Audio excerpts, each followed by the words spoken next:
Yeah. Where is Councillor Abdul? Councillors, let's settle down. MMC, with your beautiful dress.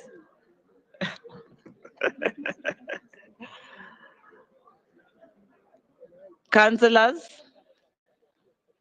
let's resume with business of the day. Chief Whip of Council, please give us feedback because you asked for the caucus break.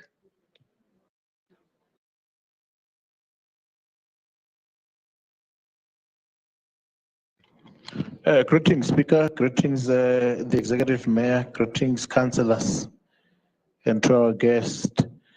Speaker, as the Whippery, we convened and on, I think it was on Tuesday, to agree on some of the items.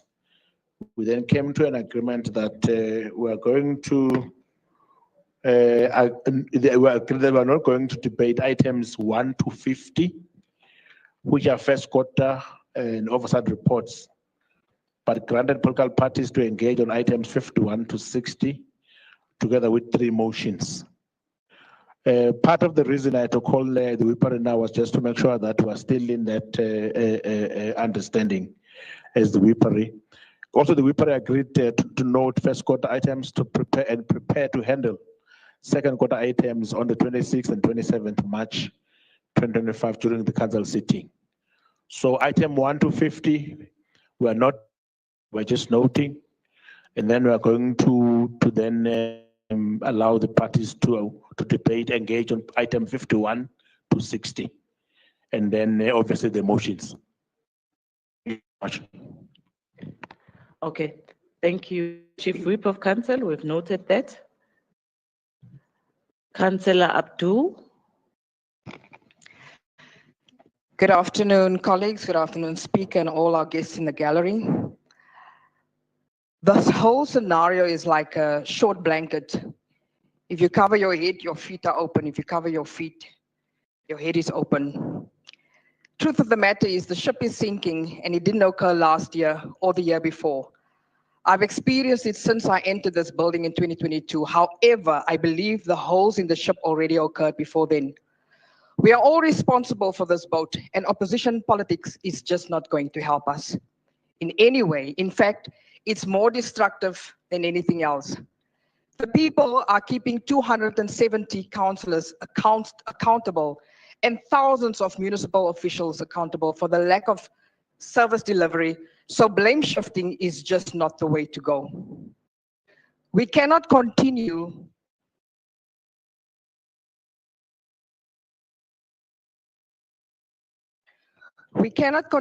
at this rate to borrow or adjust budgets just so that we can continue to sail the ship, which will eventually sink with everyone on board. We appreciate the fact that assistance from fellow councillors are welcomed.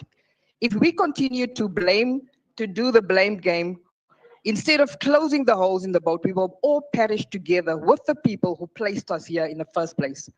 The culprits who are guilty of unauthorized, irregular, wasteful expenditure, for example, accounting officers and senior managers who are responsible for some of the above, need to be investigated, charged, fired, convicted, and their pension funds need to be revoked, and the funds from the different entities who owes the city to be retrieved ASAP.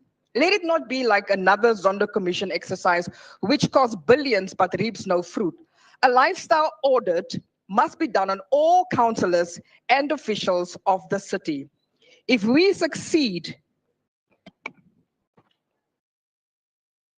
in that, plus get rid of all illegal criminal elements in our city, all of our entities will thrive, and this city will indeed be a world-class city as we claim it should be. The UIM notes the report. Thank you, Councillor Abdul. Freedom Front Plus, Councillor Pooh. Good afternoon, Madam Speaker, fellow councillors. The previous speaker was speaking about the pension fund. I will be speaking on the sinking fund. Apparently, it's something different. And just a few general notes on the sinking fund, Madam Speaker. Notes that we need to take care of. And one of the biggest concern in the sinking fund is that we do not have a fund manager. The fund is pretty low at the moment, only is 800 million in the fund, but we do need to have a fund manager to manage our reservations for debt repayment. And the sooner we do that, the better it is for the council. We are looking into capital projects, funding of capital projects, and there are so many financial instruments that can be used by council to raise funds instead of going and borrowing money at excessive interest rates. So the appointment of a fund manager is of a critical importance here. Secondly, I want to note that we need to make a contribution of 800 million into the fund before the end of June of this year to enable us to do a repayment of 1.69 billion by the end of June next year. Of that 800 million, we only deposited 80 million so far into the fund. So there's another 720 million rand that needs to be paid into this fund before the end of June. The adjustment budget that was approved this morning in council makes provision for this. The adjustment budget is funded. There are funds in that budget to transfer into the sinking fund. So let us do that, and let us do June next year when we have to repay a 1.69 billion. And then the last notification on this sinking fund, we've got those interest rate swaps, and as long as interest rates down, we are making money on those swaps. So we can clearly see that the swaps has increased from a minus 219 million in June 2023 to a positive 4.5 million in 30th September 2024, and should continue to be more or less the same as long as interest rates are not going up again. Some of those swaps are maturing in 2 years' time, so I think we are pretty safe for the time being there. Those were my comments, Madam Speaker. Thank you very much.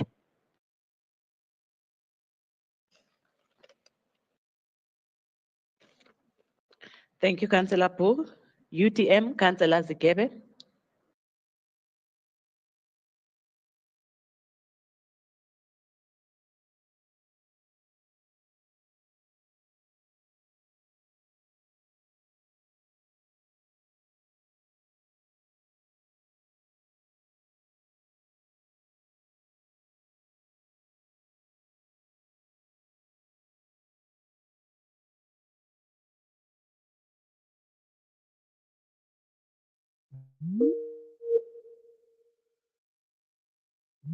A strategic approach to liability management. This positive movement has been largely driven by 80 million in direct cash contributions, demonstrating a structured approach to funding future obligations. 146 million in market-driven gains on listed bonds and interest rate swaps, reinforcing the role of financial instruments in managing large long-term debt. The redemption of 1.458 billion in June 2024, successfully executed without placing undue strain on the city's cash flow. Furthermore, our financial strategy has positioned us well for the upcoming obligations, with a planned redemption of 1.69 billion in 2026, ensuring that we remain on track with our debt repayment commitments. These efforts are commendable and align with our broader goals of good governance, financial sustainability, and smart asset management. Honorable Speaker, while these financial indicators are promising, we must ask ourselves the fundamental question: are we managing the city's financial resources to their full potential, or are we merely maintaining the status quo? One of the most pressing concerns raised in this report is a lack of active asset management due to an ongoing JFS investigation. While we must respect due process and ensure transparency in financial matters, we cannot ignore the consequences of leaving a significant portion of the city's financial assets idle. The sinking fund is not a static reserve. It is a strategic tool meant to be optimized for better financial performance. A case in point is our interest rate swap portfolio, which remains both an asset and a liability. depending on market conditions. The city has chosen to swap fixed interest rates for floating rates, which is a viable strategy in an environment where interest rates are expected to decline. However, this approach exposes us to risk should economic conditions shift unexpectedly. While the current market outlook suggests a decline in rates over the next 24 months, relying solely on this projection without the oversight of an actively engaged asset manager limits our ability to mitigate unforeseen financial risk. Speaker, this council must engage in a serious and constructive discussion about how we can ensure optimal performance of our financial resources. While maintaining transparency and accountability, we must consider the following. Is our current approach to fund management too passive? While the GFIS investigation is necessary, does it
Please note the report. I thank you.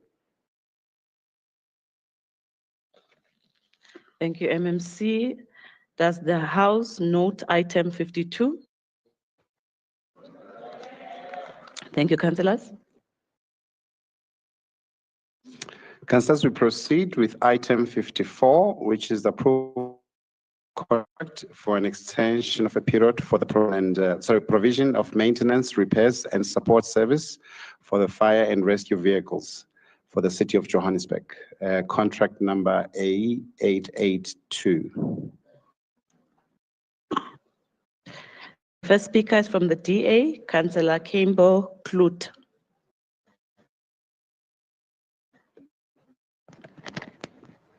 Thank you, Speaker, colleagues, residents of Joburg.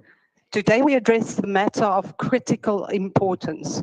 That's the approval of the contract for an extension of the provision of maintenance, repairs and support service for fire and rescue vehicles, or the Red Fleet, for the city of Johannesburg. This fleet, consisting of our fire trucks and emergency response vehicles, is the backbone of our city's emergency services. When a disaster strikes and when lives are at risk, it is these vehicles and the overworked but brave personnel who operate them that stand between safety and catastrophe. This is especially true in congested areas such as informal settlements and township areas where delays cannot be afforded. The maintenance of the Red Fleet is a life-saving necessity and should be seen as such by all of us. A well-maintained fleet ensures that our firefighters and emergency responders can reach those in need without delays, without mechanical failures, and without unnecessary risks. A single breakdown can make the difference between life and death, especially in a so-called world-class African city where there is already a shortage of fire and emergency vehicles.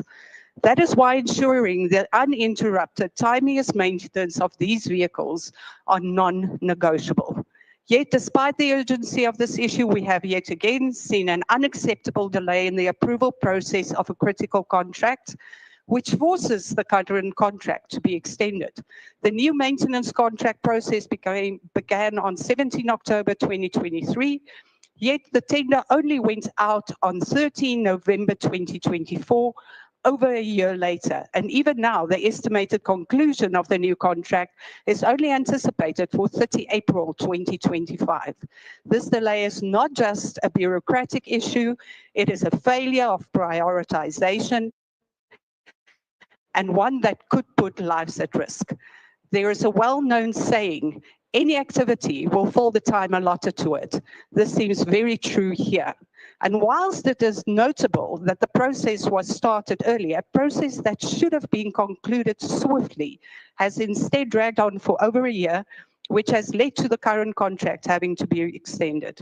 One could come to the conclusion that in our city, deadlines are only there as a suggestion of when contracts should be renewed. We cannot afford to let red tape and inefficiency dictate the speed at which we protect our residents. This should not be negotiable with any contract. As the Democratic Alliance, we demand that municipal processes be concluded timeously and efficiently. Essential services, and frankly, all services cannot be subjected to these kinds of unnecessary delays. We need strict timelines that are adhered to, accountability for those responsible for the delays, and consequence management for failure to meet deadlines. Most importantly, we need a firm commitment to efficiency so that life-saving maintenance is never compromised. The Red Fleet represents safety, service, and commitment, and our municipal processes should reflect the same urgency. The Democratic Alliance will continue to fight for an administration that values efficiency, prioritizes emergency services, and governs responsibly. I thank you. Thank you, Councillor. IFP, Councillor Mangai. Honorable Speaker, members of council, distinguished guests, and fellow citizens in the Masiari, an honor and a responsibility to stand before you today As a representative of the Inkatha Forum Party, a party that has stood firm in its commitment to resilience, service, and integrity for all. Speaker, governance is not just about managing resources or implementing policies. It is about serving the people with honesty, efficiency, and a deep commitment to improving lives. It is about ensuring that every decision we make is guided by accountability, transparency, and a vision for a better future. Speaker, on behalf of the IFP, I rise to express firm support for the report before us. One that details the extension of the contract for maintenance, repairs, and support for our fire and rescue vehicles. Speaker, approving this contract in the city of Johannesburg ensures that our fire and rescue services remain robust, protecting lives and property while upholding a standard of service delivery that our citizens expect.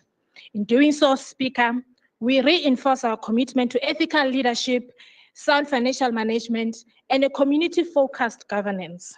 In conclusion, Speaker, the IFP urged fellow council members and stakeholders to support the recommendations set forth in this report.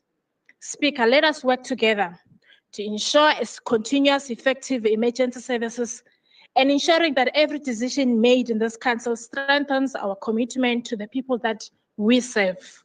Nobuhle, Speaker. Thank you, Councillor. Action SA, Councillor Chuma.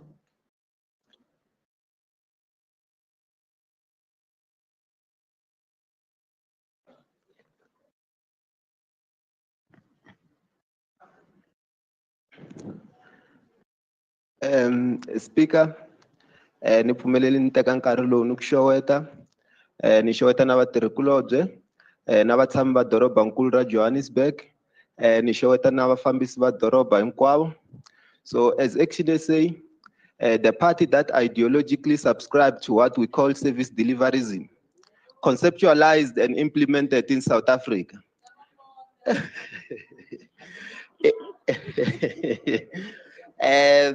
In case you are not sure what I'm referring to, use Tshwane as an example of our capable mayor, Dr. Nasiphi Moyo.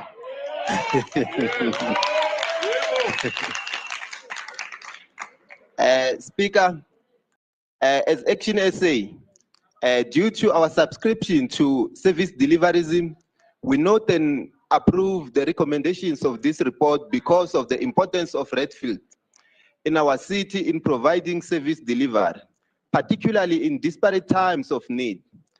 We have few concerns to raise, Speaker. One, we think the executive will agree with us that there must be level of proactiveness when it comes to issues of contract. The said contract we are dealing with has expired on the 28th of February, and it was supposed to start on the 1st of March. We don't think we can work like this, so hence there must be an improvement. Due to these considerations, due to this, taking into consideration the lapse in commencement, and then the question will be, what has been the implication, either legally or financially, if there's any, and what is the new commencement date of this month-to-month basis contract? Despite our valid concerns, we appreciate the timeline shared with us by the executive. Ndolevu, Speaker.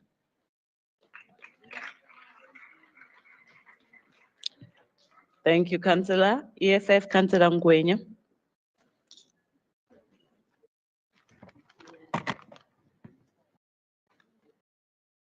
Speaker, greetings to the EFF party leader, EFF chief whip, EFF battalions, executive mayor, the MMC, yourself, councillors, officials, guests, as well as the residents of the loving Johannesburg. Speaker, for the fact that as EFF we understand what it means to be on GNU, and as EFF we support and approve this item. Thank you so much.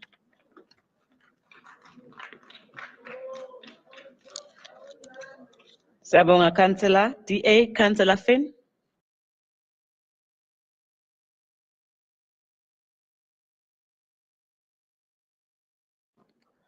Councillor Finn from the DA.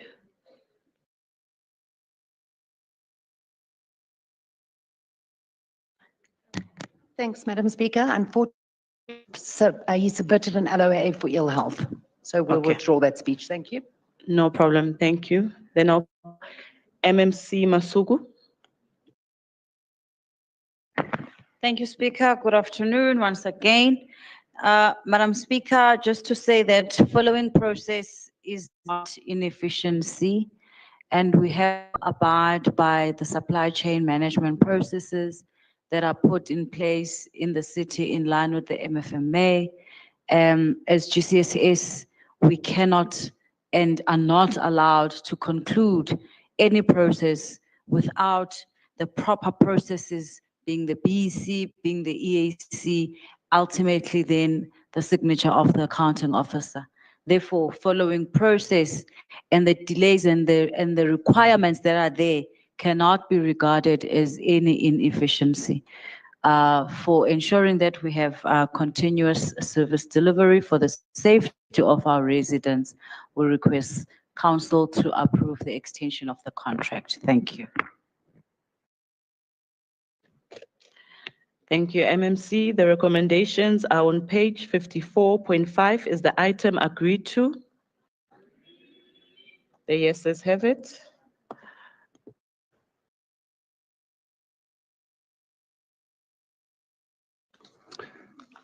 Councillors, we are now on item 56, and that is the contract amendment, which is an extension of contract A874, and that is the support and maintenance services for the period of 24 months. We'll start with Councillor Peterson from the DA. Good afternoon, Speaker, and thank you.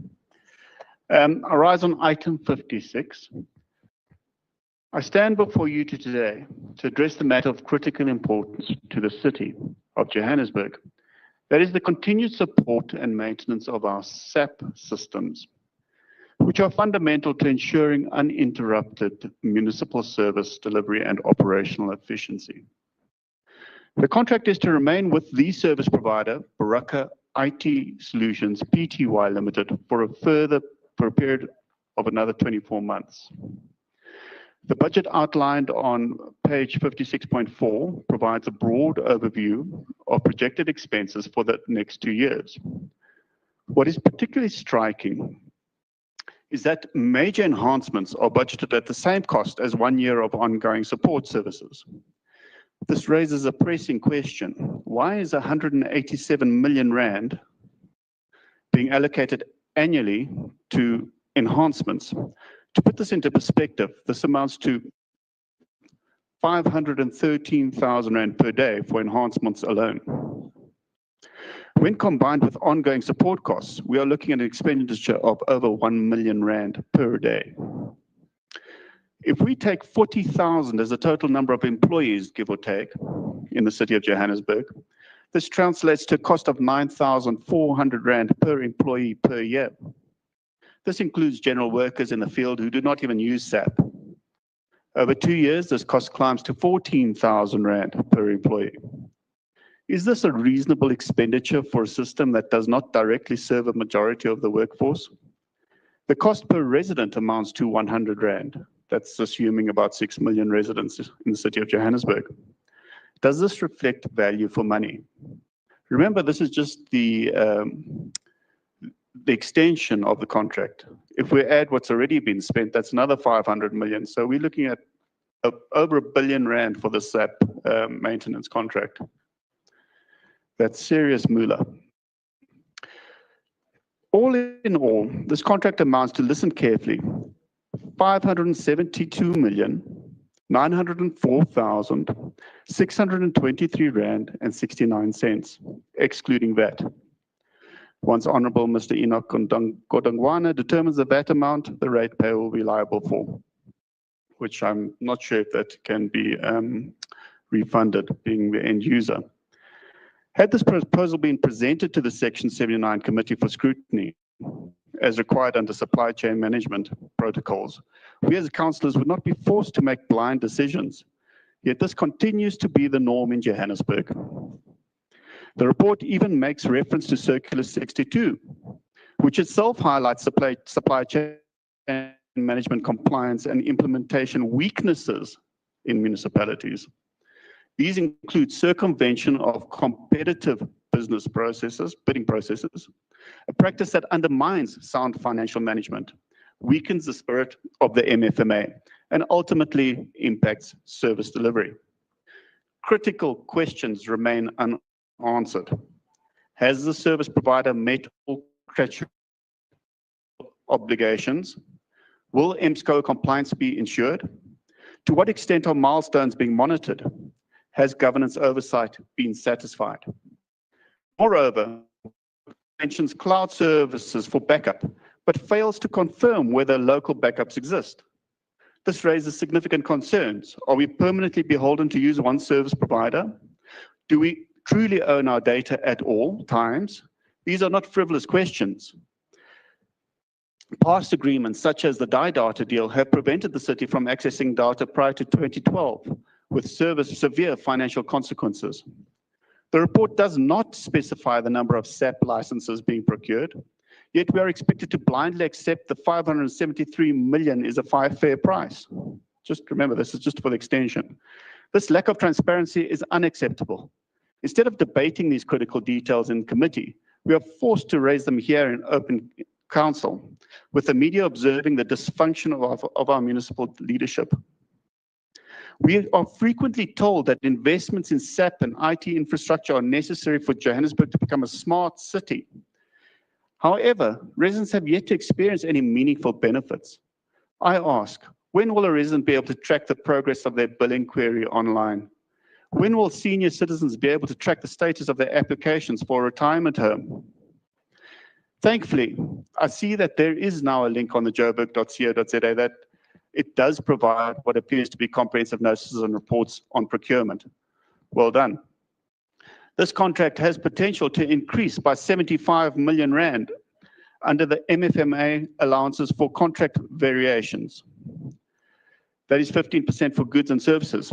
Let us remember that any increase beyond these thresholds must be reported to the council. Instead of exerting our authority as price makers, we are giving the supplier every incentive to seek contract amendments. The Budget Specification Committee, Bid Evaluation Committee, and Bid Adjudication Committee should be reporting directly to the Finance Committee.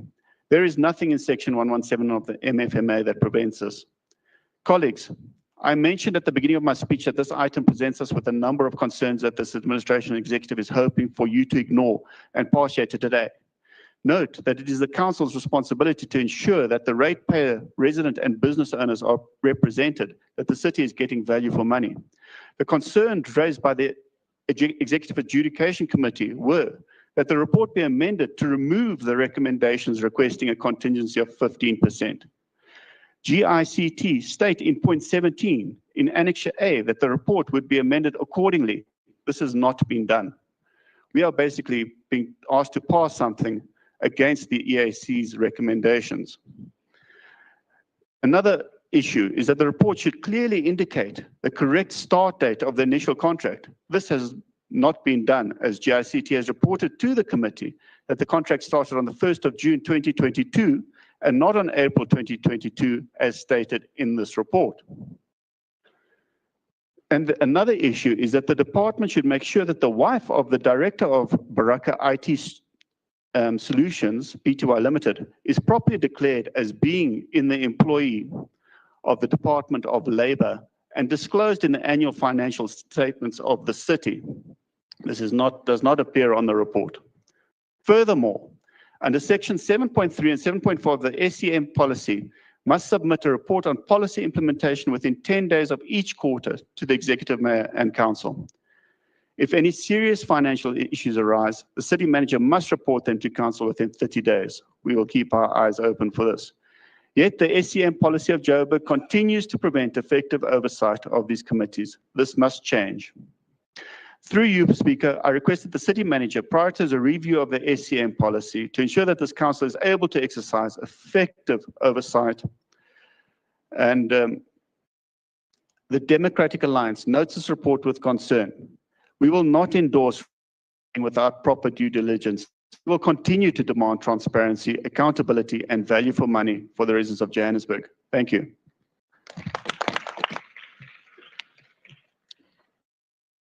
Councillor Peterson, Action SA, Councillor Molefe.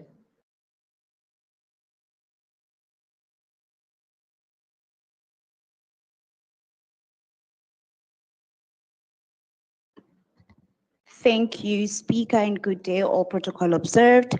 I stand to express Action SA support for the proposed extension of SAP support and maintenance contract services. We understand and take into full consideration that this is not just a contract extension, it is a necessary step to ensure the stability, efficiency, and long-term sustainability of the city. Beyond system stability, we consider compliance and MSCOR regulations. By extending this contract, we hope that our subsystem remain aligned with national financial reporting standards, safeguarding transparency and accountability in how municipality funds are managed. Additionally, we appreciate that this extension is not just pushed through without due diligence and public participation process was conducted. We have seen firsthand the risk of an unstable system. Just last year, a 21-day system shutdown exposed vulnerability in our infrastructure, threatening essential services. We don't want the city to have a repetition of such disruptions. For us, extending this contract is not just about convenience, it is about ensuring that continuity and stability for the millions of residents who depend on the efficient municipality services are met, where decisions are taken in the interest of moving the city forward with fairness. Action SA will support. We note the report.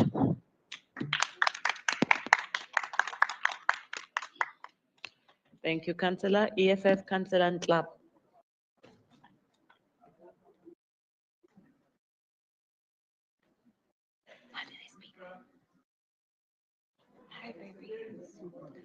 Councillor Molefe, please switch off your mic. Yeah.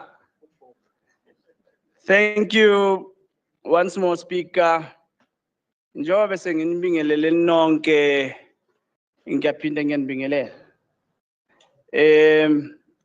Speaker, the city of Johannesburg relies on SAP enterprise system to support its core functional human resource and business processes. These systems are integral to ensure that the smooth operation of municipality services as well as the financial management. The proposal before us seeks to extend the contract A874 for SAP support and maintenance services for the period of 24 months at the cost of 572 million exclusive of VAT. While the necessity of the maintenance and upgrading the system is understood, it is our duty to ensure that the extension is justified, cost-effective, and in the best interest of City of Johannesburg. The EFF 7 cardinal pillar emphasizes the state capacity and investment in technology as means to drive efficiency, service delivery. The EFF local government manifesto also advocates for the use of technology to eliminate insufficient corruption and administrative delays. In this regard, investing in the stable and modern SAP system aligns with a broader vision of efficiency, technology, advancing municipality administration. The city SAP system has experienced a significant instability due to the outdated infrastructure, unsupported software, and high level of customized, which makes it heavily dependent on the service provider. With that being said, however, despite the justification, there are critical concerns regarding the management of these contracts and its financial impact. The lack of competitive bidding processes raises a serious questions about why the city continues to rely solely on the provider. While business continuity is important, the EFF demands that the future IT contracts be awarded through transparency, competitive tender processes to prevent monopolizing and ensuring that the cost effectiveness is put in place. Furthermore, if EFF is concerned about the excessive expenditure on IT, the contract was valued at 586 million over 3 years, yet the city has already spent about 508 million in just 2 years. Why costs are increasing? Why the service duration is decreasing? With that being said, additional to the public participation process for this contract amendment was inadequate, despite advertising in majority newspapers. Public objection or comments were received, raising a concern about whether the public was meaningfully engaged. The EFF insists on improving transparency and proper community engagement on future IT investment. With that being said, as an EFF, the purpose we would like to ensure is to get an improvement on these processes as it happens. Firstly, the city must ensure that all the future IT contracts are awarded through open and competitive bidding processes. 10 seconds With that- remaining. Yeah, with that being said, Speaker Gunzim. However, Speaker, while we acknowledge the necessity of maintaining the upgrading SAP system to ensure that operation efficiency, we cannot ignore the financial and procurement concern surrounding the contract extension. As EFF, therefore, we approve the recommendation. Thank you so much, Speaker. Siyabonga, Councillor Nhlapo. ANC, Councillor Khateb.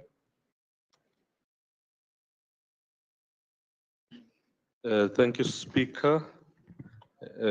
Greetings again. I rise on item 56, which is the extension of the SAP contract.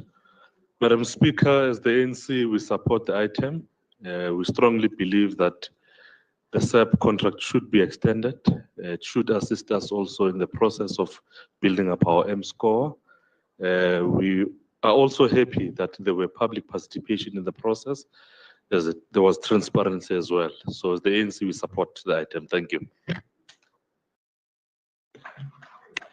Thank you, Councillor. MMC Arnolds.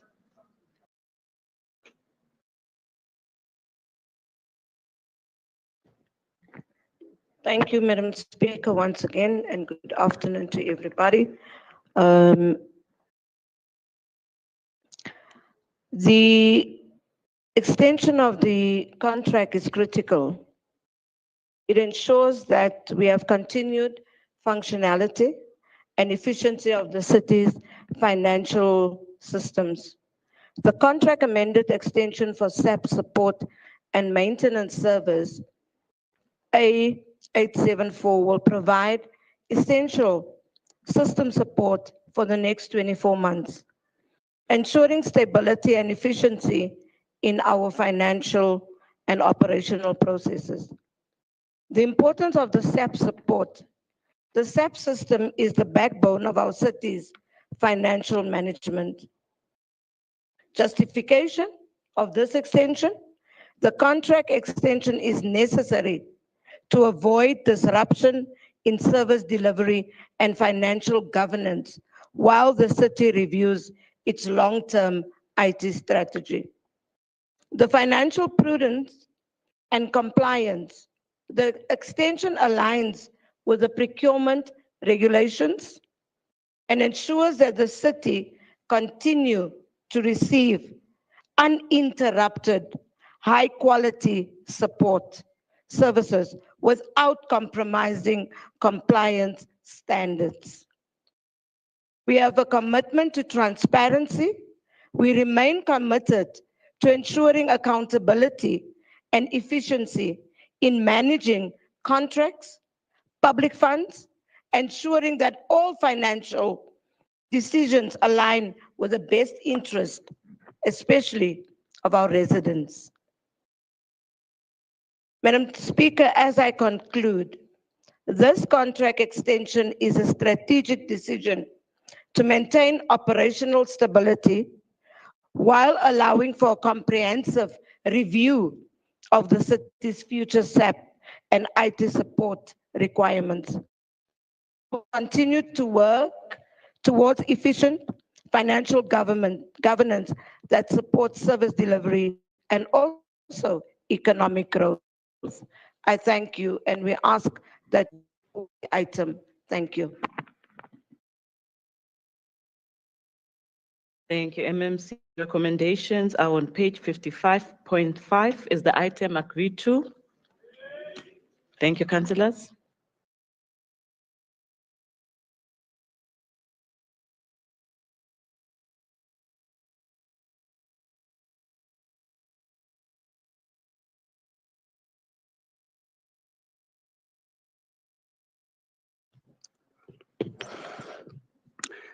Councillors, we revert to the recommendations to council on item. Before you continue, Secretary of Council, Chief Whip of Council, Councillor Zungu.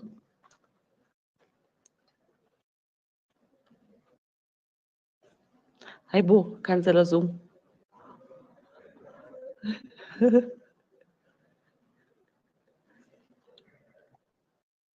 No, thank you, Speaker. Speaker, we would like the elevation of motions, Speaker. Thank you.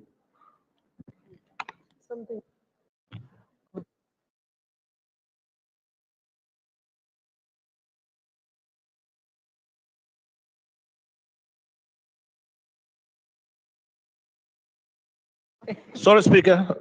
And also item 59, the change of membership. Thank you.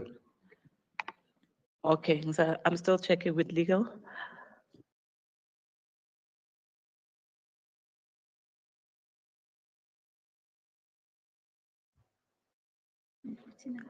Chief Whip, you asked us to elevate first the motions, then after item 59, right? Yeah, but which one should we start with the motions? Okay.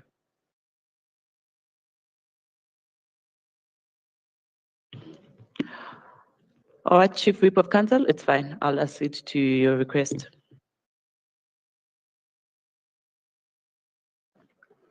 Councillors, on motions, we start off with the first motion, which is to rescind the approval of the motion to rename Santon Drive to Leila Khalid.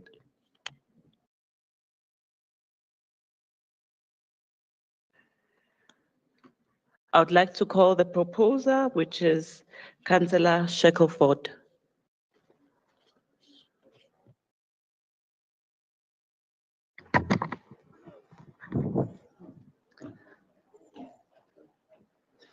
Madam Speaker, and all protocol observed.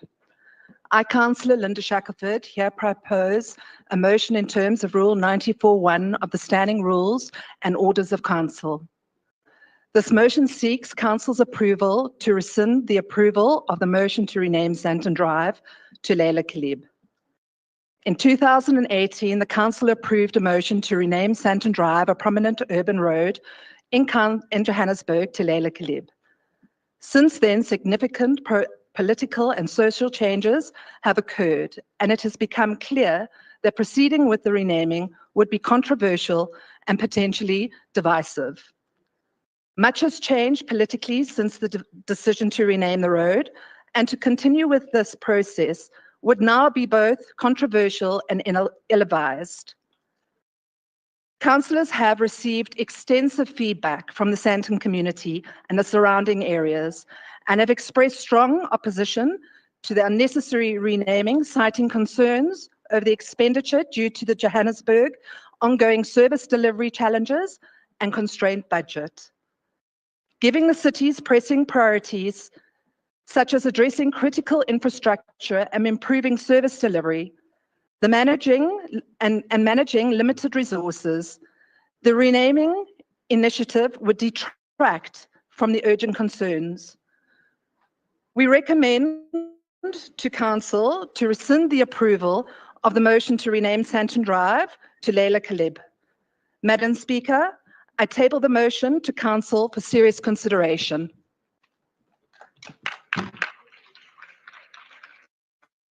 Thank you, Councillor Shackelford. Does the House agree to rescind the approval of the motion.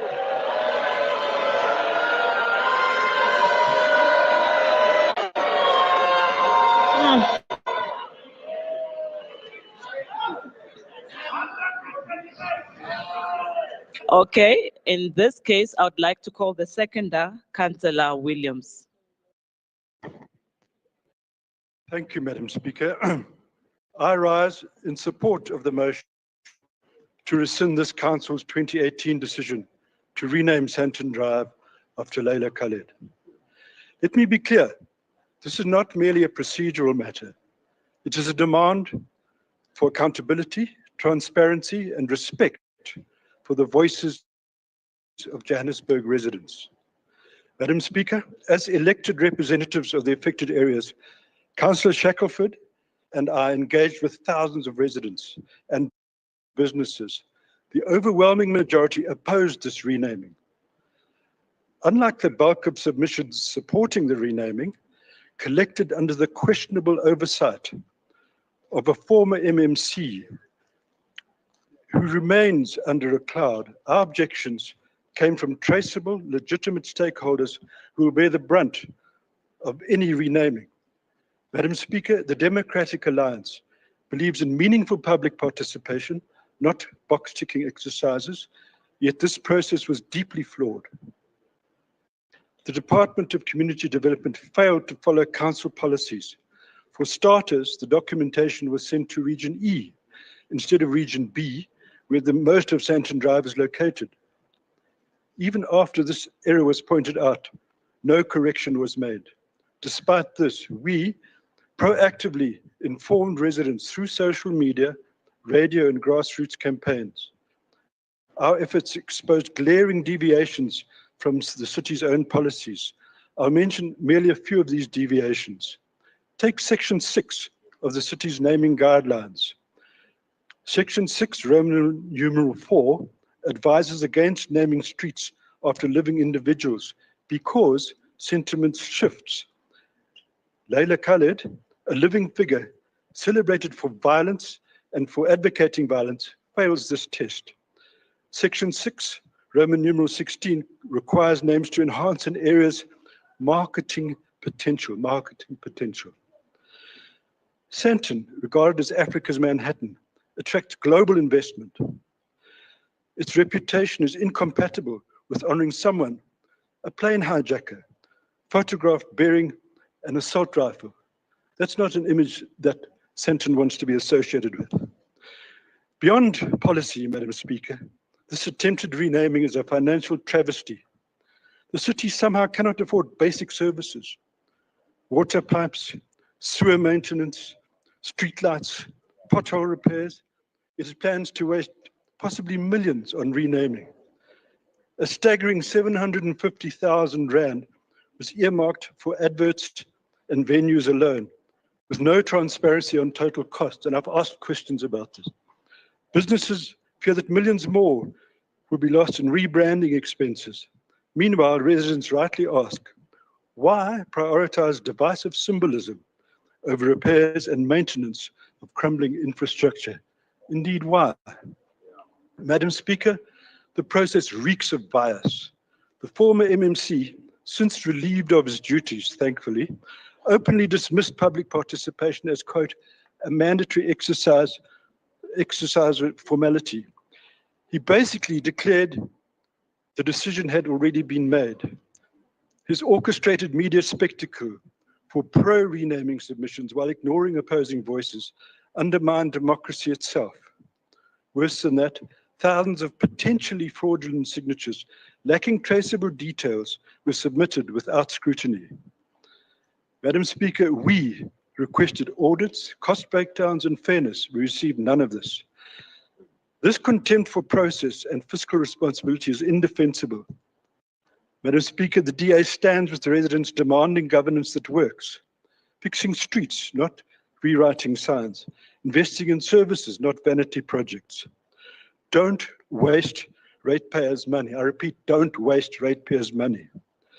In the earlier debate on the adjustment budget, we heard that money earmarked for water infrastructure, reservoirs, sewers, whatever, was being reduced and or diverted. The city, in many respects, is on the brink of bankruptcy. How can we spend money on something like this? To those parties whose leaders have publicly opposed the renaming of Santon Drive, who are considering not supporting this motion, we see you. The ratepayers see you. And if you don't support this motion, you are being inconsistent. And they will know that you do not support them and you do not speak for them. Respect the forgotten ratepayers of Santon. Respect the forgotten ratepayers of Santon, whom we were elected to represent. I urge Council to support the motion to rescind. Thank you.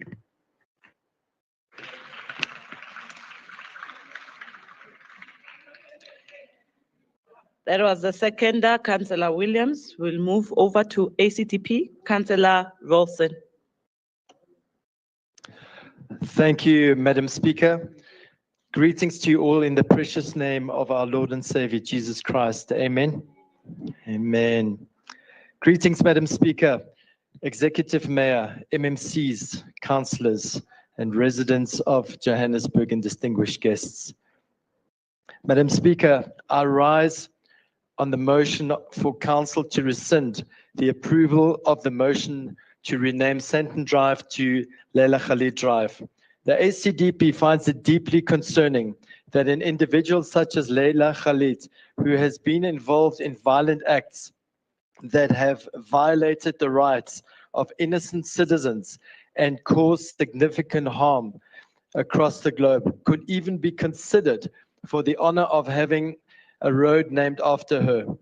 Her actions, which include terrorist activities, cannot in any way be equated to the ideals of freedom and peace that we should aspire to as having a democratic society, in a democratic society, rather than being viewed as a freedom fighter.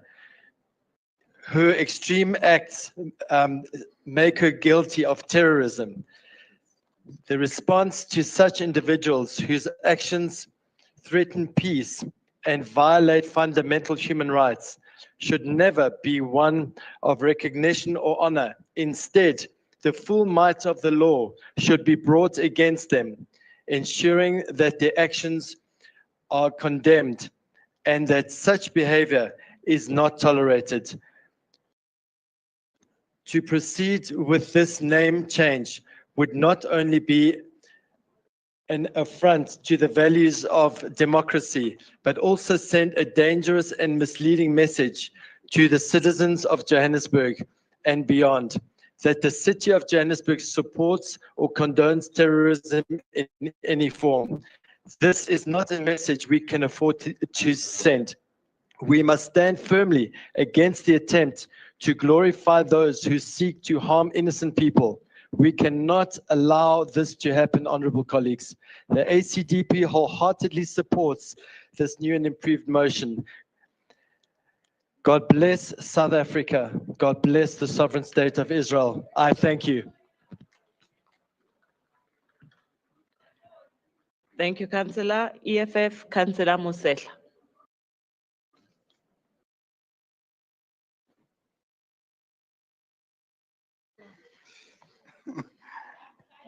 Yeah, please.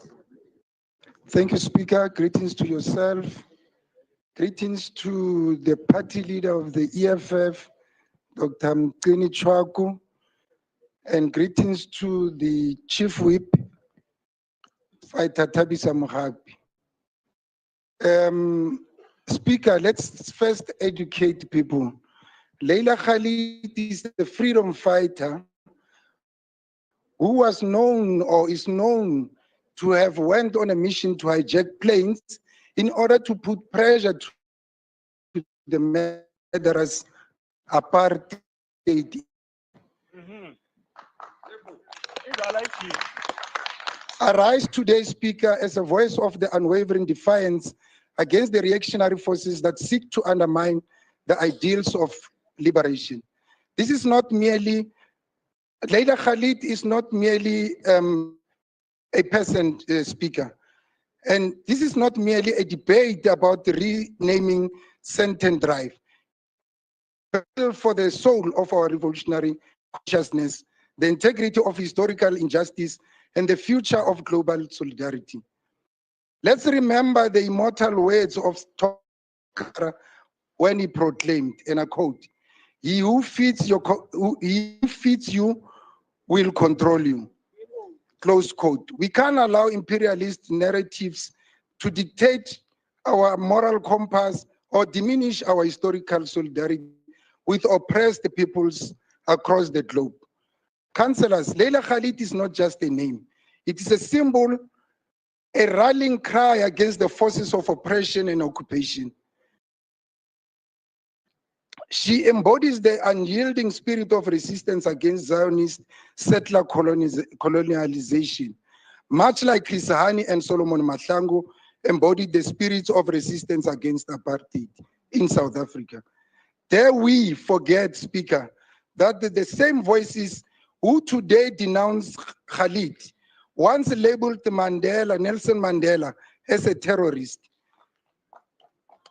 The oppressor, as Steve Biko taught us, and I open quote, must be made to feel the pressure of the oppressed. To those who ask what Leila Khalid has done for South Africa, let me ask this. Did we liberate ourselves in isolation? No, no. Our freedom was forged in the fires of international solidarity, from the bullets of Cuban soldiers in Angola to the diplomatic and financial support of Libya and Palestine. It is the height of hypocrisy to involve or invoke Mandela's legacy while betraying the principles of solidarity that sustained our struggle.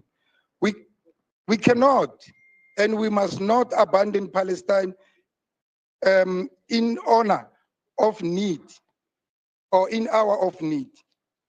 Gaza bends in the genocidal aggression of Zionist apartheid, and yet there are those in this chamber who would have remained silent. As Kwame Nkrumah once said, the forces that unite us are intrinsic and greater than the unimposed influences that keep us apart. Those who cry foul about the cost of renaming Senten Drive are the same defenders of apartheid era monuments and colonial streets. Where was their outrage when public funds were spent preserving statues of colonizers like Cecil John Rhodes? 10 seconds remaining. Their opposition is not about money. It is about maintaining white supremacy and protecting their interest in neoliberal economic system. The EFF is here to unsettle the comfortable, to disrupt the narrative of imperialism, and to champion the decolonization of our cities and our minds. As Patrice Lumumba declared, political independence has no meaning if it's not accompanied by rapid economic and social development. The EFF is against the motion. Thank you.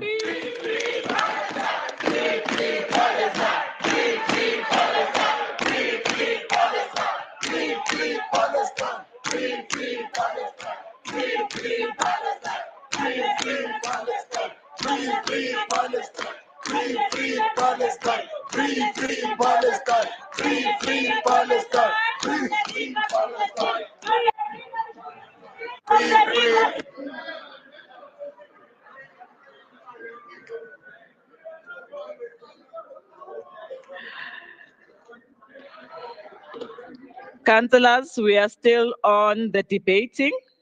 I'll call from ANC, the chair of chair, Councillor Marema.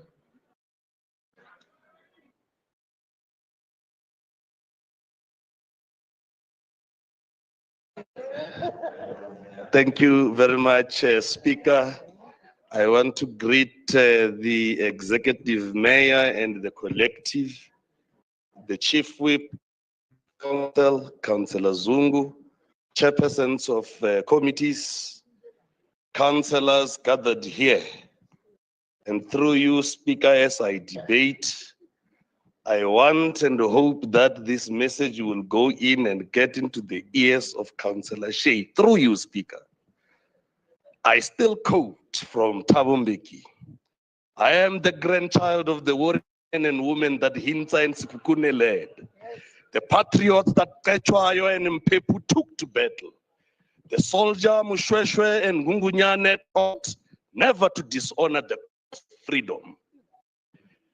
Nelson Mandela puts it and he says, but we know too well that our freedom is incomplete without the freedom of Palestinians. Speaker, we reject the notion of superiority complex and we reject the motion proposed by the DA. Thank you.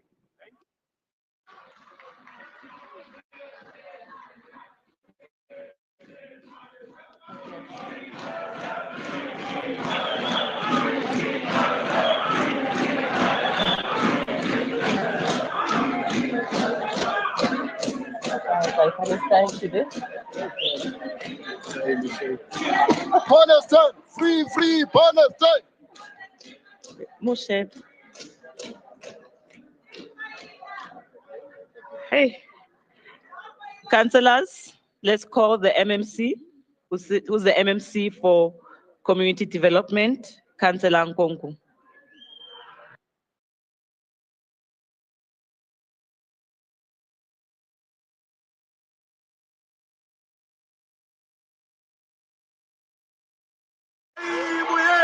Izole tu. Izole tu.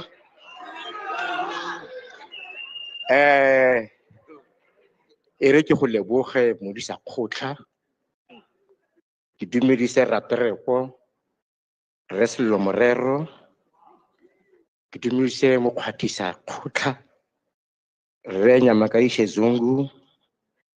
Ke dumedise modulasetilo wa ditilo, Re Adolf Marema. Ke dumedise motsamaisa motsatsisi or motsamisa toropo Re Tshepo Makola. Badula ditilo tsa dikomiti tsa dikgaolo tsa 79. Madam Speaker, as an Africanist, as a liberator, it's very important that I don't debate. I only debate with my equals.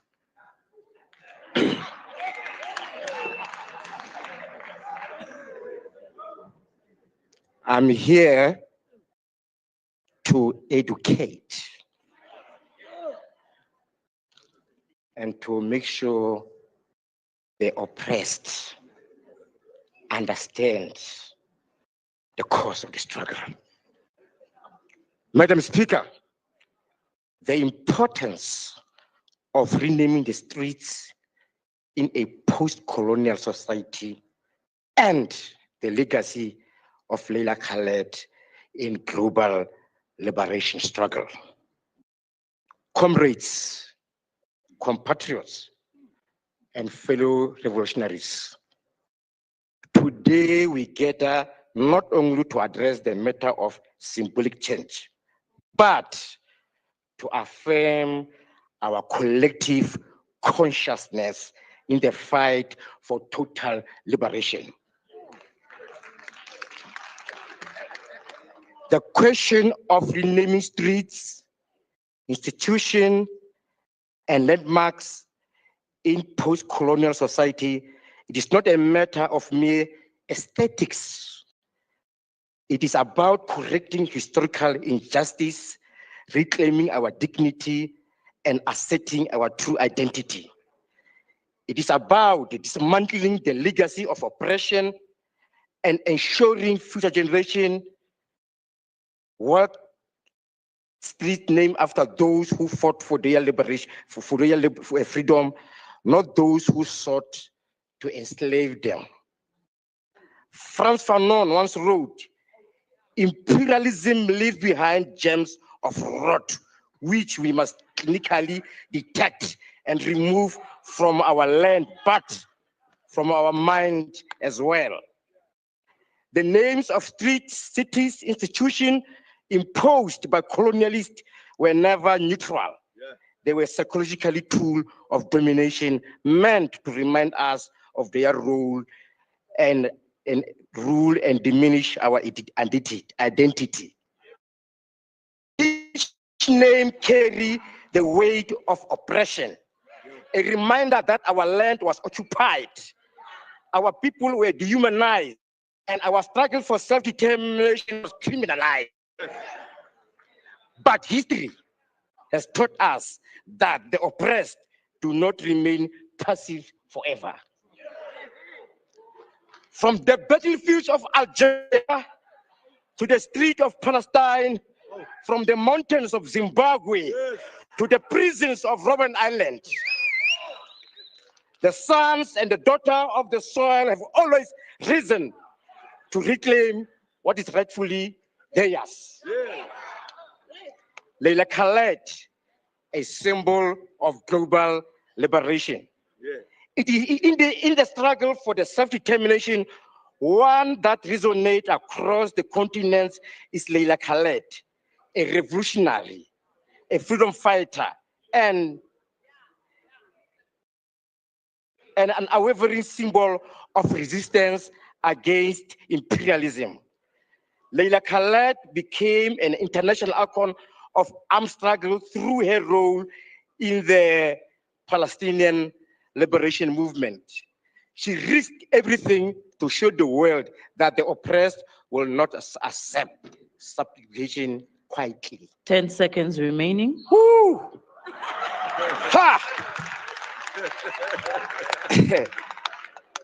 Her unwavering commitment to liberation is part of a long tradition of revolutionaries across the world. Patrice Lumumba, Steve Biko, Thomas Sankara, and yes, our own Nelson Mandela, Robert Sobukwe, who were once labeled terrorists, but the same forces that now celebrate them as global icons. The hypocrisy of history is glaring, and it is our duty to rewrite with the truth. As we rename our street, let us not merely remove colonial names, but replace them with names that inspire, that tells the true story of our struggle. Imagine the young children growing up in Leila Khaled Avenue, understanding that freedom is never given, it is fought for. Imagine street bearing the names of Robert Sobukwe, Krisani, Lilian Ngoyi, and Winnie Mandela, reinforcing in our youth that liberation is an ongoing struggle. Yes. From terrorists to heroes, yes. Changing the narratives. It is important to remember that in South Africa, those who fought for liberation were once labeled terrorists. MMC, wrap up now, my leader. Isolate.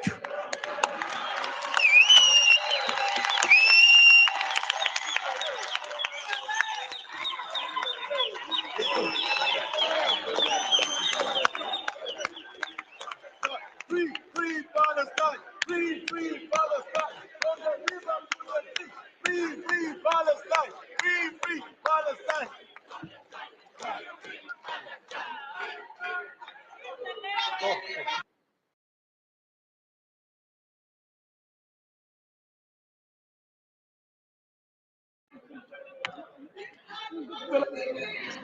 Thank you, councillors. I would like to call the proposer to close the debate for us, Councillor Shackelford.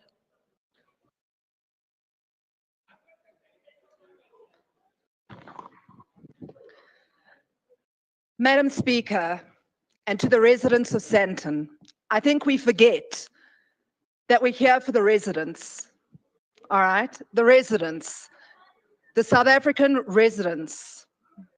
Today, the council has a choice to uphold the principles of fair governance and responsible leadership, or to ignore the overwhelming voices of the residents of Johannesburg. The reality is simple. Sandton residents and businesses do not support the renaming. Over 5,000 formal objections were submitted by the very people who live there, work there, and invest there. Money people, economics. The process was flawed. The consultation was not Councillors, genuine. let's give an opportunity to close the debate. Sorry, Councillor Shackelford. The process was flawed. The consultation was not genuine. And the impact was never properly considered. Regardless of political affiliation, we must ask ourselves, is this decision in the best interests of Sandton and Johannesburg? Does it protect businesses, encourage investment, and the answer is no. Those who vote to keep the renaming choose politics over the people. Those who vote to rescind choose fairness, economic stability. Councillors. You can continue, Councillor Shackelford. Those who vote to rescind choose fairness, economic stability, and the will of the residents. And most important, the prioritizing infrastructure, maintenance, and service delivery in a very struggling city. Sandton Drive is more than a road. It is part of the city's identity. Let's not change it for the wrong reasons. Do the right thing. Support this motion. Respect Sandton. Respect the citizens. I thank you, Madam Speaker.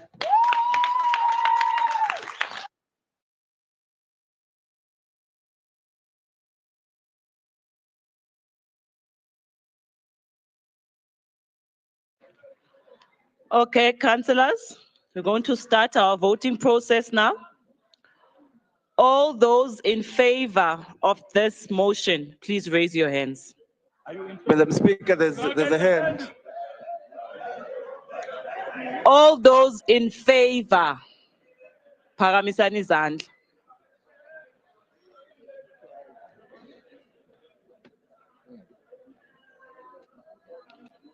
Uyavota, Councillor Zikebe? Uyavota? No. Bayaqala, bayacount. Bekesiphakamise before bavote. Angikubonanga, sorry, Councillor. Siyeke Speaker kunankinga.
Madam Speaker, someone's videoing the voting.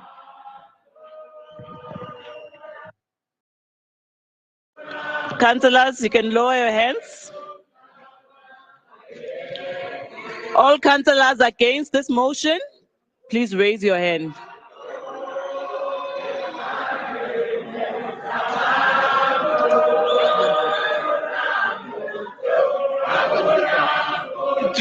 Lophethu umhlaba ngayedwa. Uhlaba esaba mabhotshwa angoba. Basbevo kusetshenzelwa ngabantu.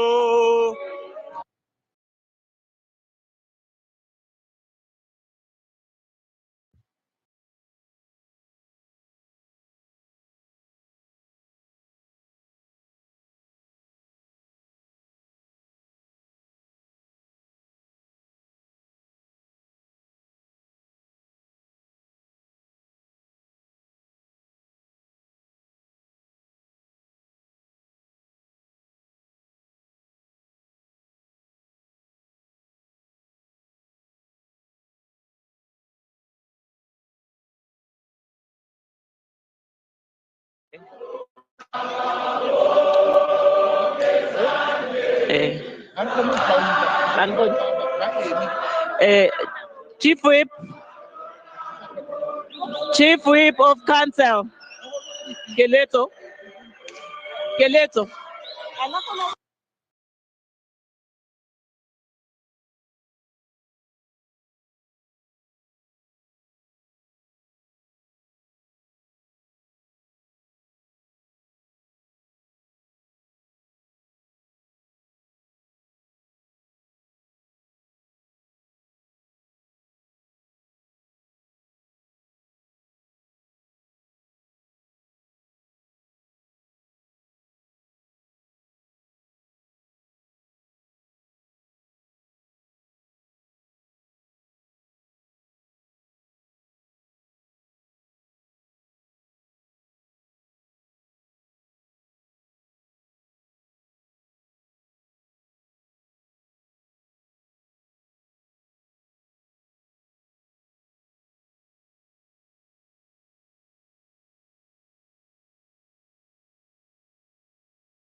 Sit eme hanyane.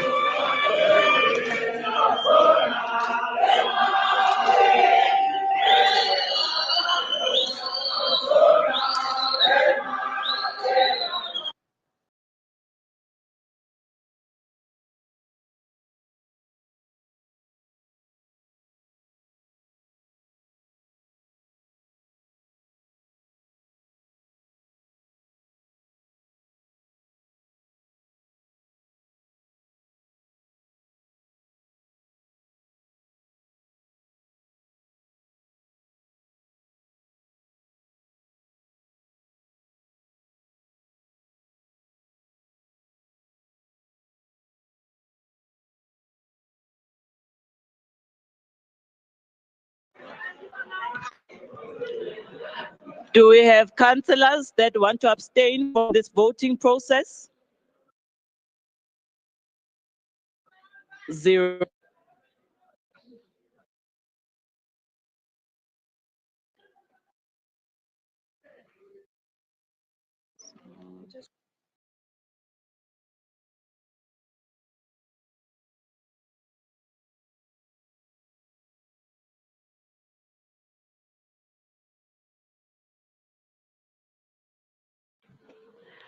Councillors, the results are as follows. All those in favor of this motion, 61.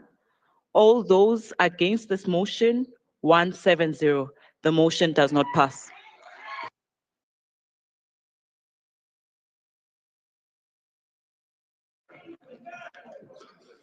Councillor Paul. Madam Speaker, I rise in terms of Rule 86. There is no way on earth that those officials that counted the no votes could have done an accurate count. With people clapping hands, raising 2 hands, doing nothing, it is impossible to have a proper count.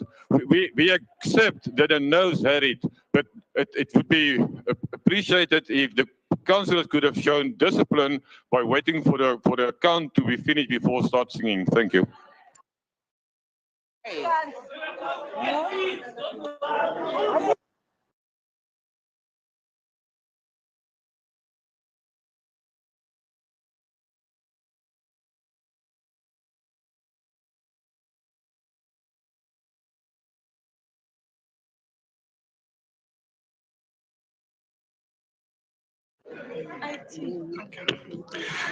Councillors, we are proceeding with the second motion, which is recommending the city to conduct a feasibility study in addressing the floods in Meadowlands, Zone 10 and Mercy Park. I would like to call the proposer, Councillor Mashala.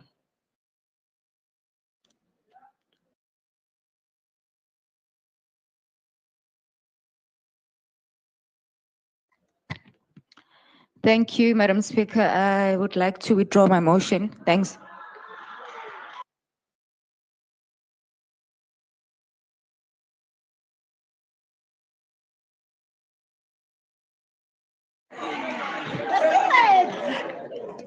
Whip! Whip!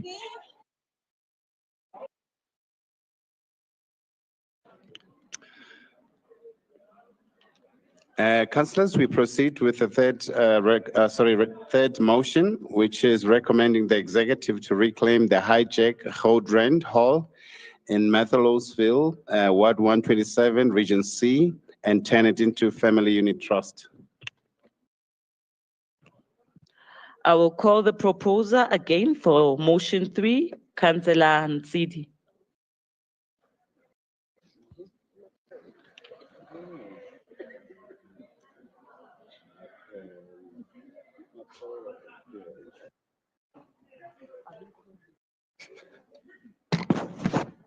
Speaker of Council, Councillor Tropo ya Johannesburg, baahi ba Johannesburg, haholoholo jwang baahi ba Matholeville, Ward 27 in Region C. I rise here, Speaker, regarding the motion recommending the executive to reclaim the hijacked Goudrand Hall in Matholeville, Ward 127, Region C, and turn it into the family units. I, Councillor Edwin Nsidi, hereby table the following motion in terms of Standing Rule 89, 2B of the Standing Rules and Orders of Council 2016. Noting that Matholesville is one of the oldest informal settlements in the city and has been in existence for quite some time. However, Speaker, 31 years after the advent of democracy, these residents remain in turmoil with daily electricity problems, inadequate toilet systems, and lack of proper running water, with families squashed in makeshift yards containing shacks accommodating about 4 families. There has been an increase, Speaker, in crime and illegal mining in the area. Thus, it has become a very dangerous environment, not compatible with basic human rights enshrined in our Constitution. The hall located in Nikki Tommy Road, Matholesville, has more than 100 units. Unfortunately, the property has severely deteriorated as it has been hijacked, mostly by illegal miners. Speaker, this is a waste opportunity to reclaim an adequate property, spend less money refurbishing the hall as opposed to building from scratch and restore dignity by housing many residents of Matholesville. Believing that it is the core mandate of the city to deliver services and improve the lives of its citizens, we therefore requested the following. The council resolved that, in line with the mayoral priorities, requested that the executive initiate the process of restoring the dignity of our people by 1, conducting a study to determine how many residents are renting and how many are illegally squatting in this hall. 2, to develop a plan of implementation that communicated timelines that will identify residents who qualify to occupy the hall from the Matholesville informal settlement within 60 days. Signed by the proposer, Edwin Wahansidi. Ke a leboha baagi.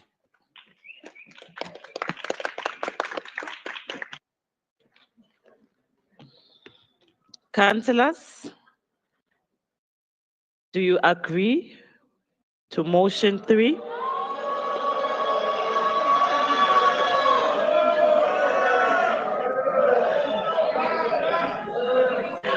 Okay.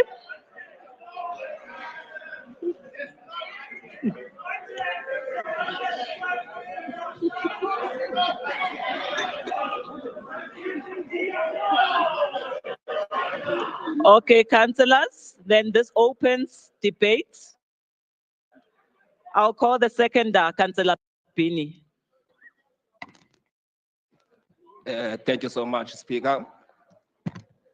I Councillor Nobuhle. Speaker, angeke ngimoshe ixesha lakho kakhulu, Speaker. I rise to second the current motion. Thank you. Dlaliwe ngawetsho mama. EFF, Councillor Moepi.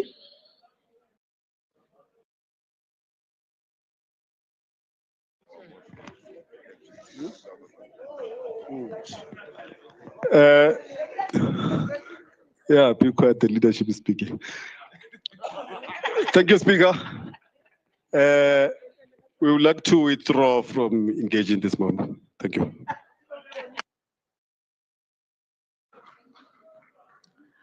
Okay, I'll move to our MMC Mabaso. Thank you very much, Speaker. Greetings to yourself, the Executive Mayor, members of the Mayoral Committee, all colleagues that are present in the meeting. Speaker, I know I'm acting for MMC Economic Development. Ayakakhona kokwami lokho. Uzongibuza lo mbuzo. Hawu. No, but she's out of order. Where is she? What? How am I supposed to know? Speaker, the last time I saw that, my name was also on the item. And the reality is that Human Settlements is not the one to acquire properties, it's JPC. But because I'm acting for MMC Economic Development, I will try and respond. But one, Speaker, there is a process in the city to acquire properties. Secondly, there are processes of budgeting as well. And I think motions the recommendations on motions, they must be in line with the processes. And on that note, Speaker, it will be very difficult for the executive to accept the motion when are being flouted in terms of budget and the acquisition of properties. So I understand, Speaker, that there is a backlog on human settlements. We do need properties to accommodate our residents. We do need to reclaim back all the hijacked properties in Johannesburg, but the processes must be done correctly. And the budgeting process must also be done correctly. So on those bases, Speaker, we are not going to support this motion. Thank you very much.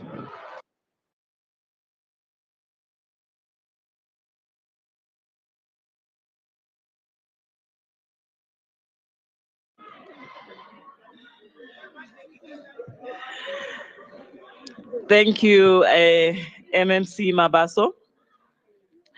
We'll call the proposer, Councillor Ntsidi, to close this debate for us.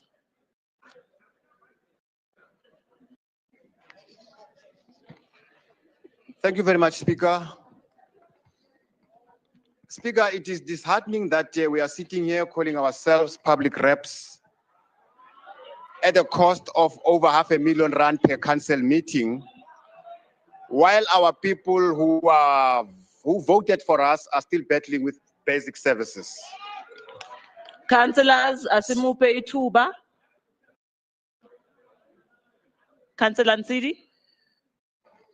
Speaker, we are drinking bottled water, eating breakfast and lunch and sometimes dinner. But Speaker, we can hardly pass motions that can bring dignity to our people.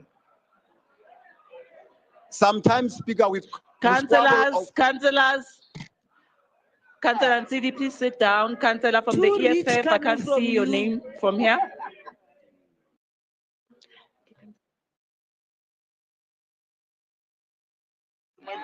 Thanks very much, Speaker.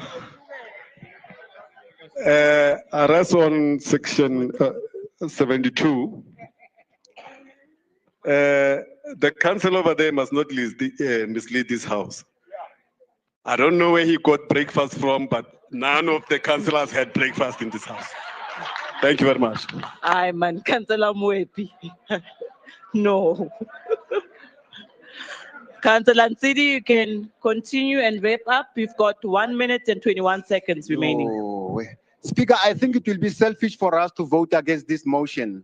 Matoleville residents are not asking for our salaries here, Speaker, or of our cell phone allowances or medical aids. They are just asking for us to... Councillor Ntsidi, please hold on. Let me start with Councillor Ahmad. Thank you, Speaker. Can I get Councillor Man? Councillor Ntsidi, but you can't speak to him. You have to speak through to you, me. Speaker. I just needed clarity on the name. On Rule 72, Speaker, why is he alleging that we are eating and drinking? We are fasting. Thank you, Speaker.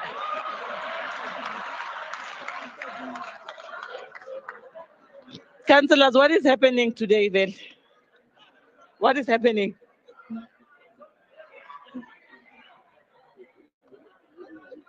Councillor Zikebe, I hope it's got nothing to do with Israel, Palestine, or food. Through you, Speaker, you cannot reject the budget and come here and be disheartened. Yeah. You can't. Utlemali sithathe phi ngoba uyifunanga ma. Yeah, valid debate, man, Councillor Zikebe. Councillor Ntsidi, you are left with 1 minute. Speaker, with that 1 minute, I will urge these councillors to unite this time around and push back the frontiers of poverty. I thank you, Speaker.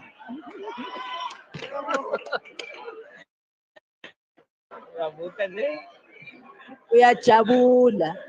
Councillors, let's unite and support.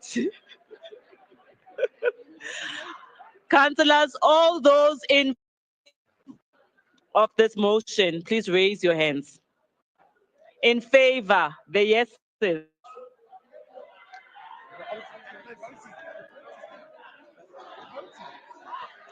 But they're already voting.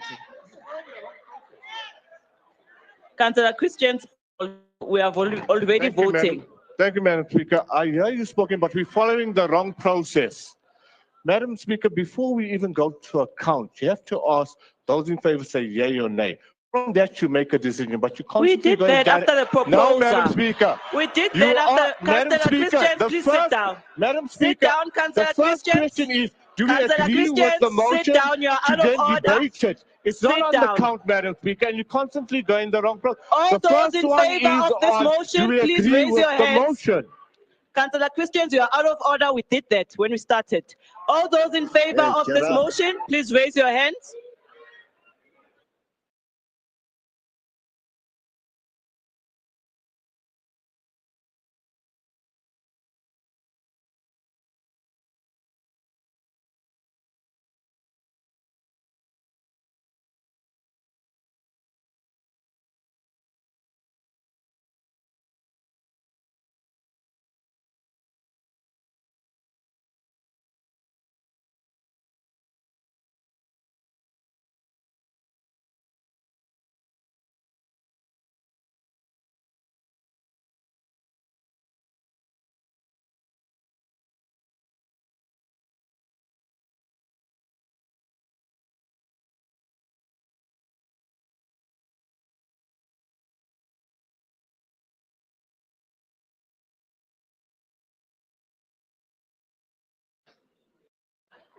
Okay, councillors, you can lower your hands.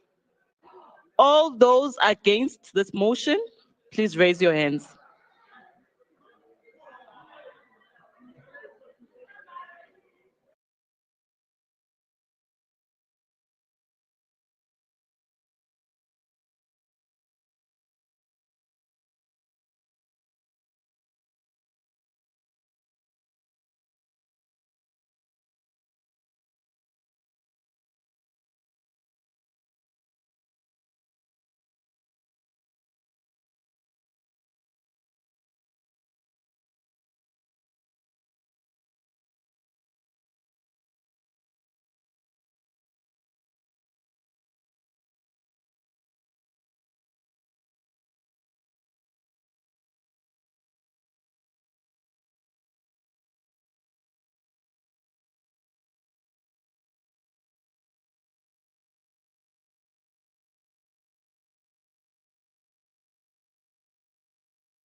Okay, councillors, you can lower your hands. All those that are abstaining, please raise your hands. Hmm.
Councillors, you can lower your hands.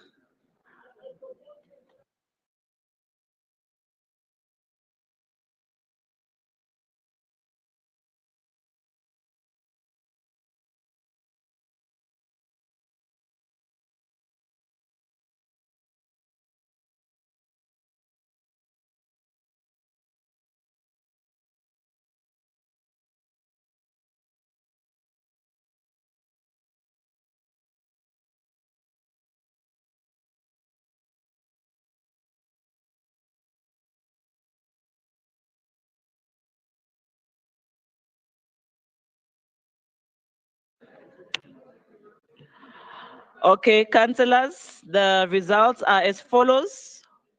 All the councillors that abstained is 55. All those in support of this motion, 36.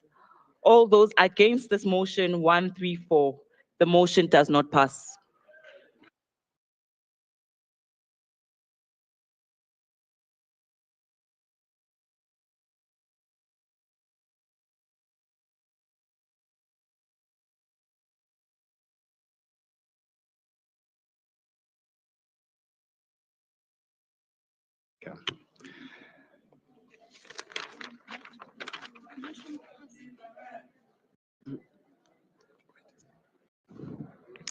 Councillors, we are now on item 59, and that is changes in membership of various Section 79 committees.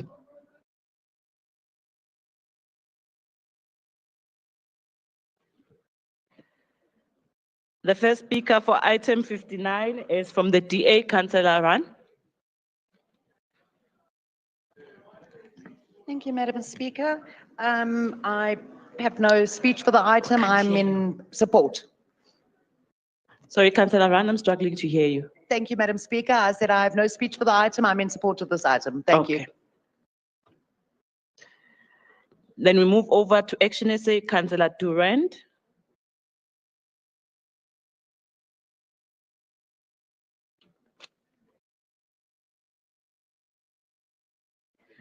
Good day, Speaker, Councillors, Mr. Mayor, all protocol observed. I rise on item. Quickly. Sorry, Speaker. I rise on item 59. Action SA notes the changes. Thank you, Councillor. EFF, Councillor Mogapi.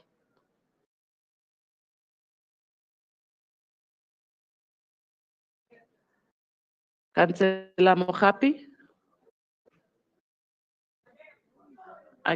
Absent. Kuluma wena, cancel. You can use any mic there.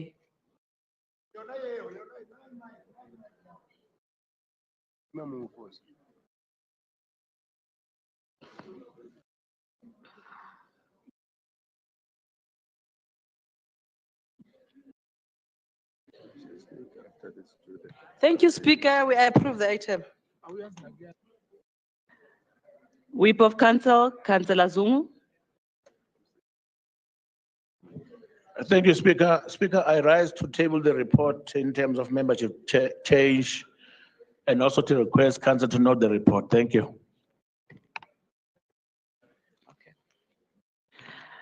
Thank you, Chief Whip of Council. The recommendation 59.3 is the item agreed to. Thank you, councillors.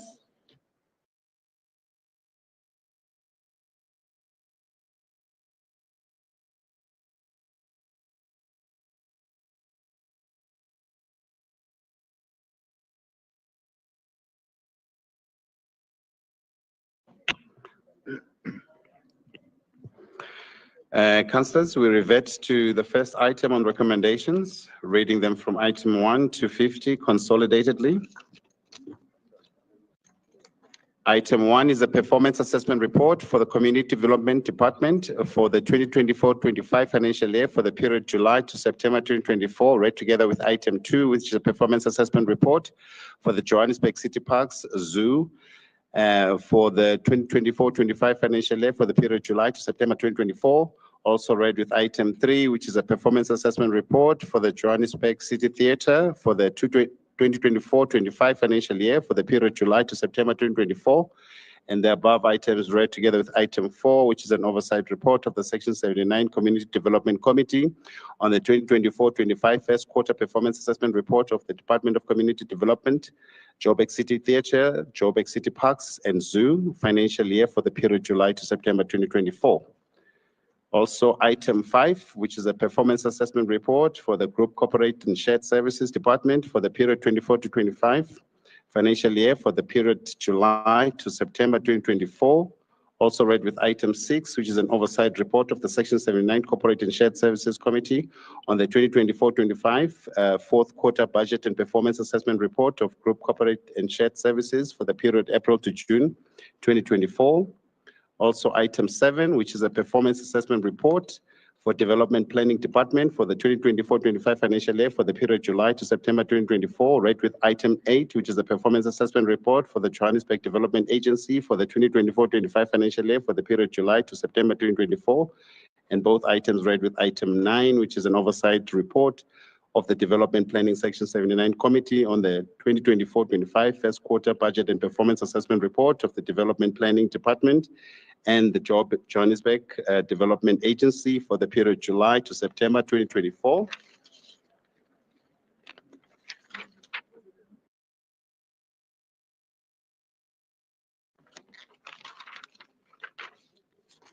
And we move to item 10, and that's the performance assessment report for the Economic Development Department for the 2024-25 financial year for the period July to September 2024, read with item 11, which is the performance assessment report for the Johannesburg Tourism Company for the 2024-25 financial year for the period July to September 2024, read with item 12, which is a performance assessment report for the Johannesburg Property Company for the 2024-25 financial year for the period July to September 2024, read with item 13, which is the performance assessment report for Johannesburg Market for the 2024-25 financial year for the period July to September 2024.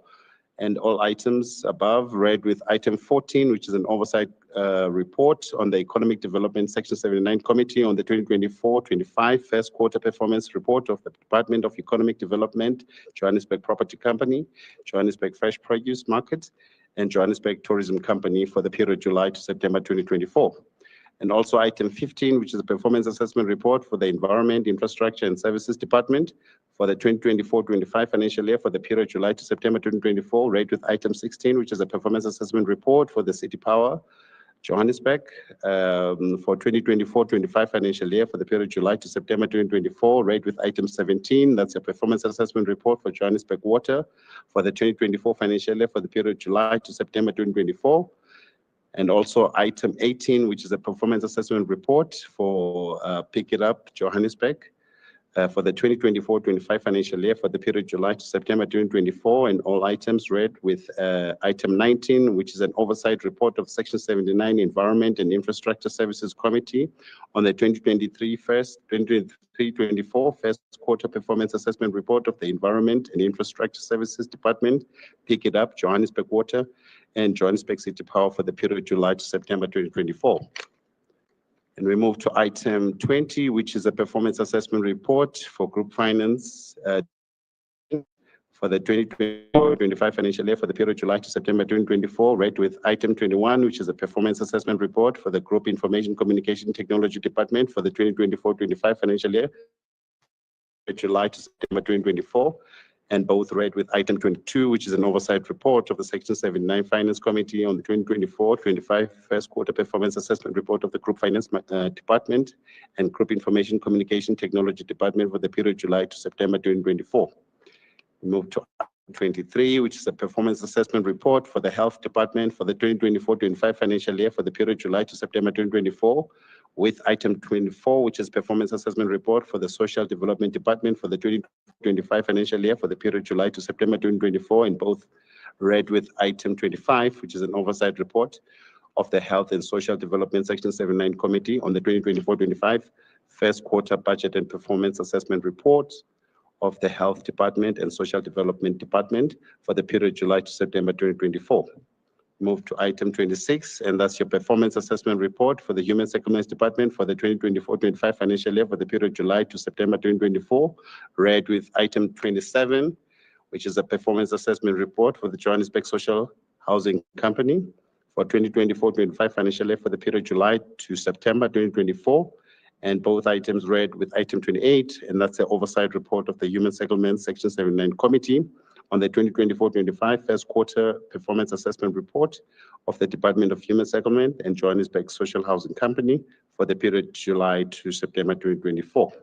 We move to item 29, which is a performance assessment report for the Public Safety Department for the 2024-25 financial year for the period July to September 2024, read with item 30, which is an oversight report on the Section 79 Public Safety Committee on the 2024-25 first quarter performance report of the Department of Public Safety for the period July to September 2024.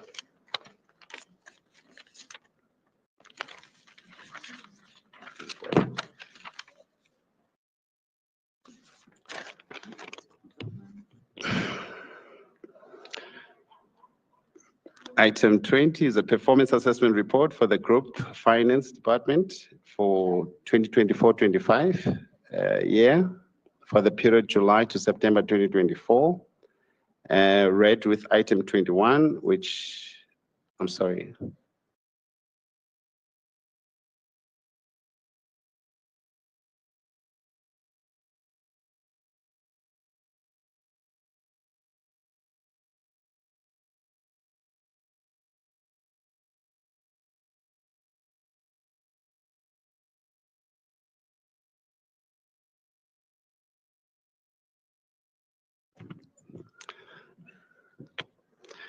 Apologies, councillors. We're in item 31, which is a performance assessment report for the Transport Department for the 2024-25 financial year for the period July to September 2024. Read with item 32, which is a performance assessment report for the Johannesburg Roads Agency for the 2024-25 financial year for the period July to September 2024. Read also with item 33, which is a performance assessment report for the Johannesburg Metropolitan Bus Services for 2024-25 financial year for the period July to September 2024.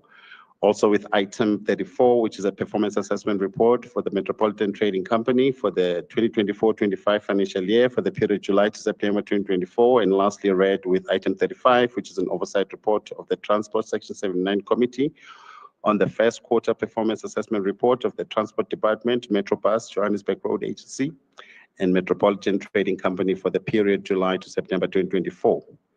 And we move to item 36, which is a performance assessment report for the Office of the City Manager for the 2024-25 financial year for the period July to September 2024. Read with item 37, which is the oversight report of the Governance Section 79 Committee on the first quarter performance assessment report of the Office of the Chief Operating Officer, Office of the City Manager, Group Strategy Policy Coordination and Relations, Group Governance, Citizens Relations and Urban Management, Group Communication and Marketing, Group Legal and Contracts, Group Risk and Assurance Services, Group and Forensic and Investigation Services for the period July to September 2024. We move to item 38, which is a performance assessment report for the Office of the Ombudsman for the 2024-25 financial year, first quarter for the period July to September 2024, read with item 39, which is an oversight report of OCO on the 2024-25 first quarter budget and performance assessment report of the Legislature of the City of Johannesburg, Office of the Ombudsman for the period July to September 2024. Read with item 40, which is a performance assessment report for the City of Johannesburg Legislature Department 2024-25 financial year first quarter for the period July to September 2024. And the above items read with item 41, which is an oversight report on OCO on the 2024 quarter budget and performance assessment report on the legislature of the City of Johannesburg for the period July to September 2024.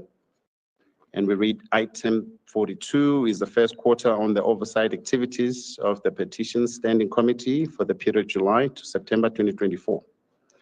Also, item 43 is an oversight report of Section 79 Corporate and Shared Committee, an oversight visit to 22 Smith Street in November 2024. Item 44 is a Section 79 Environment and Infrastructure Services Committee's oversight visit to Victoria Park Garden Site and Randburg separation at source on the 5th of November 2024. Item 45 is a Section 79 Environment and Infrastructure Services Committee oversight to Johannesburg Water Randburg Depot construction on the 5th of November 2024. Item 46 is a feedback report from Section 79 Finance Committee and Municipal Public Accounts Committee on the attendance of the Cllr MSCOA workshop from the 4th to the 6th of December 2024. Item 47 is a background paper identifying issues from communities that relate to the credit control and debt collection policy from Group Finance.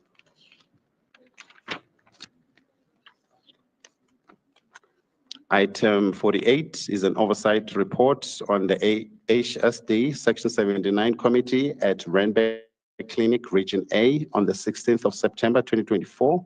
Item 49 is an oversight visit report of the HSD Section 79 Committee at Ruby Ridge Clinic Region A on the 16th of September 2024. And lastly, item 50, which is an oversight visit report of the HSD Section 79 Committee to Drug Treatment Center in Region C, which is Golden Harvest House on the 16th of September 2024.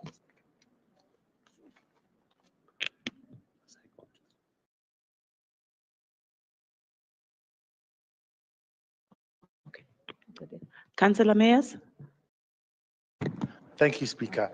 I think we must just commend the Secretary of Council to have read all those items out with getting tongue twisted. So very well done to him.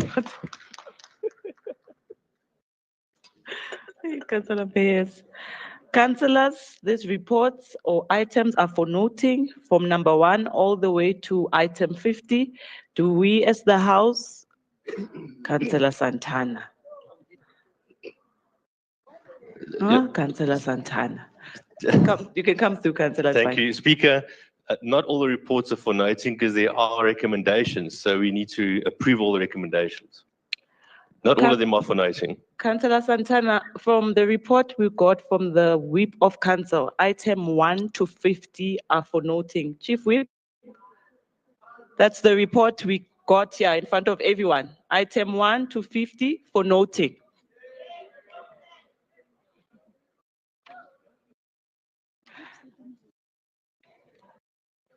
So that's the report I received from the Chief Whip of Council. We'll continue. Councillors, item 1 all the way to item 50. As the House, do we note these reports? Thank you.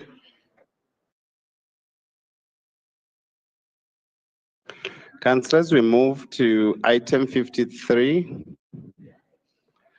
It's a request to undertake public participation for social development policies under review.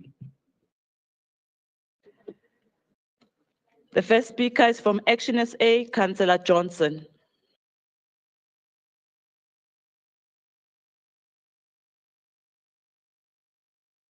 Speaker, I withdraw my speech. Noted. Councillor UTM, Councillor Zigebe.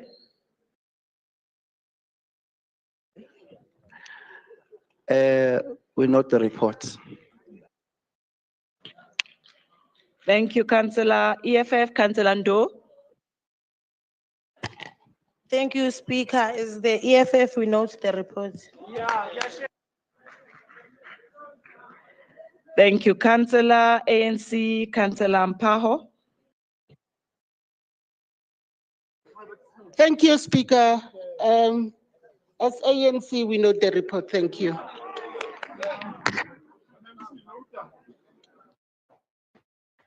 Thank you, Councillor. Is MMC Makafula here? If she's not, who's going to be standing in for her? MMC Nchaku?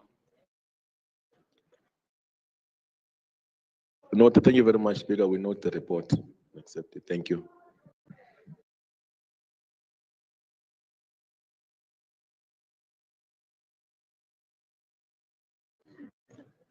Recommendation.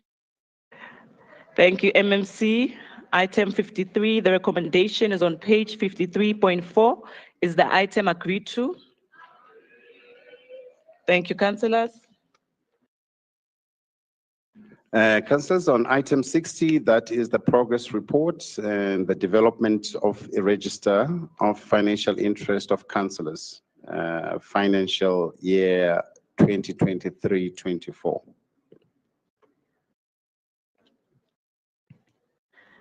Member in charge, Councillor Mnyameni.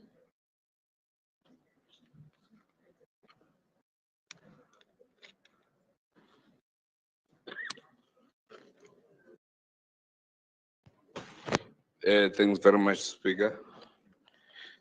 Speaker will then request item 60, it will be, is not in committee, but item 61 and item 62 that will be in committee.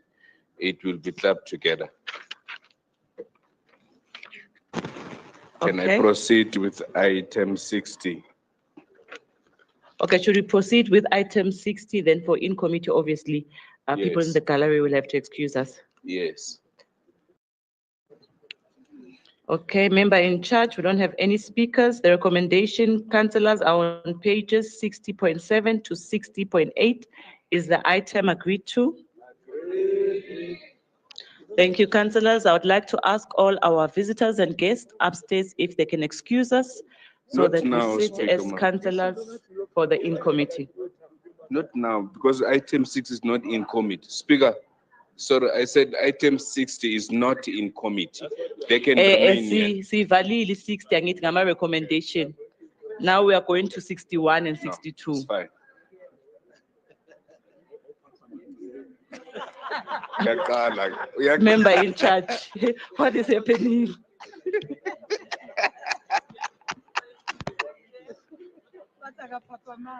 Our IT team, please make sure the system is also off as we are going to begin with our in committee.